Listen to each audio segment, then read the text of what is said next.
میں نے کچھ لوگوں کو دیکھا ہے، اگر کوئی نیک کام کر لیتے ہیں نا تو پھر وہ کہتے ہیں چونکہ میں نے کیا لہذا ساری دنیا فوراً یہ کرے۔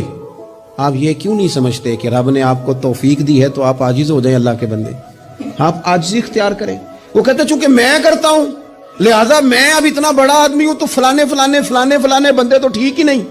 حضرت سعدی شیرازی کہتے ہیں کہ تہجد کا ٹائم تھا، پرانے زمانے میں نا لوگ مسافر اکثر رات مسجدوں میں آ کے گزارتے تھے، تو کہتے ہیں مسجد میں لوگ سوئے ہوئے تھے سارے، تہجد کا ٹائم تھا، میں تہجد کی نماز پڑھ رہا تھا، میرے والد بھی ساتھ تھے، تو میں نے اپنے ابا جی سے کہا یہ دیکھو کتنے بد نصیب ہیں، نفلوں کا ٹائم ہے اور یہ سوئے ہوئے ہیں۔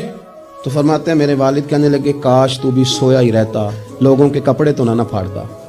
او خدا کے بندے اگر تو نے پڑھی ہے تو تیرا اور رب کا رشتہ ہے، اس کی بنیاد پر تو دوسروں کو حقیر جاننے لگ گیا ہے۔ علم پڑھے دا مان نہ کریے ماتا کی میں پڑھیا، او جبار کہار کہاوے متے روڑ دے میں دودھ کڑیا۔